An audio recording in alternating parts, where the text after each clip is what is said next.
Is fada Liom Oíche le Aodhgán ó Rathaille.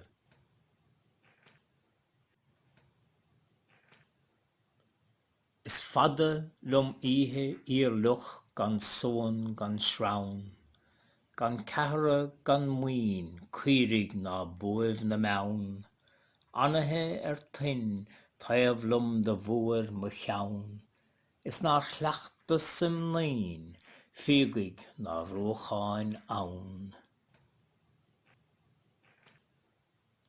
Tá marach an rí díonmhar ó bhróch na leann, is an gastra bhí rein leis le chrú mo chawl, I gceannas na gcrích gaon gluthar gónach gam, go dealamh I dír ghaoinach níor bhón mo chlán. An carach grí fíochfar lear fó an mewn, is carach lí in níirse gan fóscla fáin, carach rí chin tirc in nuig is a chlán, is atarse trim chrí gan a dúrisc ann.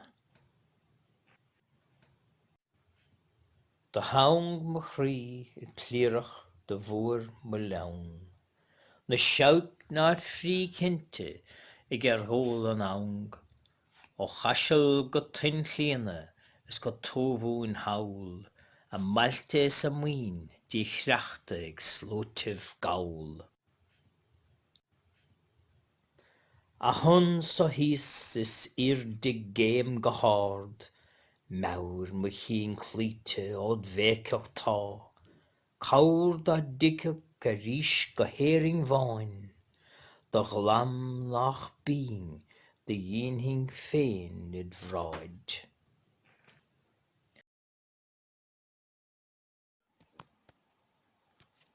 Is fada Liom Oíche. Aodhgán ó Rathaille a cheapan dámsa, ó réigean tuairim na bliana 1670 ó tháinig sé ar an saol, agus níl cinnte a chreirid cén áit a rúgóga, ach an aibrítar gur bheith screachan an rial ar chliabh lóchra laistir de chiilearne áit a bhreithe. Níl éon eolas crín a chomá, a déobh imeachta a híl. A deirtar go raibh hínsir go maith as trá agus cosúil go raibh. Ach má bhí is dainn go raibh sé féin beo bocht sar a chailige, ach níor gearúd sé riamh go mo de chlucht cumasach é, agus breatar rian an ór dá réir in scach éon dáin dar ceap sé. Is cosúil chomá go mbeadh na cáraigh go maith dá hínsiribh, mar níl port is coitianta ina ghantaibh, ná aus a bhí clán cáraigh, agus a bhéad a bhí caiilte ige féin, tá scan iad de bheith fá réim. Ní raibhann an áit ach brúnig, agus treibhis sí eile de híalrach gawl, dína go mo bheogacha an gael, agus go mo lún as son a bheas ar an bhile gaelach. Is sin a caiileag Aodhgán in Annachan, an dalúis lámh le tún táime tuairim na bliana 1728. I manisteir bhucras lámh le chiilearne a nailach agé. De beidir trí fíomh raing a dhéanamh dá chuid phríochta, cainte, éartha agus lyricí geara. Cainte fada den han sais gaelach, gach éon cuine dar cheap sé, agus is uais le gael a cheap sé an ormhór. Is éachta go bhfuil de ólas ginnealach na drámh, is stair na héireann le fáil in gach éon ceannacha. Níl an tacht céanna ag buint lena chud éir.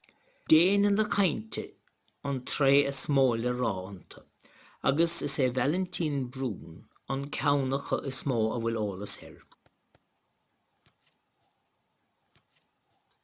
Ins na lyricí áfach an ochtar dún a austil é, dáanta crás brón an ormhór, dáanta rúchás na héireann, agus dáanta a rúchás féin, agus is minic an dá scéal son in nántah lena chéalaige.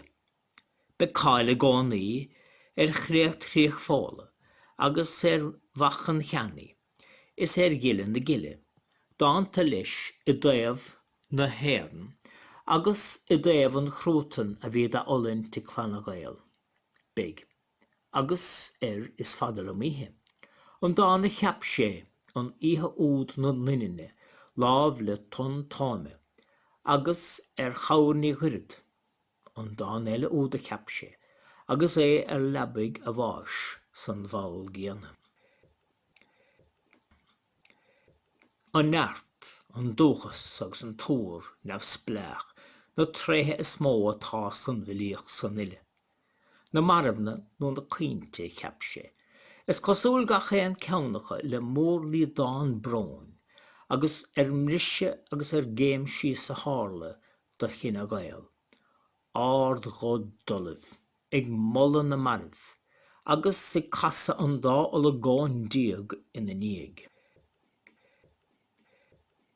Agus is na dántah eile, mí léargas féin, an duine nach féidir gan trúbh lachadó. De hir beagnach faoi anmhain is fá bhuairt na henise, ag an cosint haidamh cealagacha an tail. Ach fós na géalthach sé árach, is na hísleach sé féin chun óla do éinge. Níor duine den gná phobal riamh, ní íochtach sé dhearmad go mbeidh de hílach ósa le.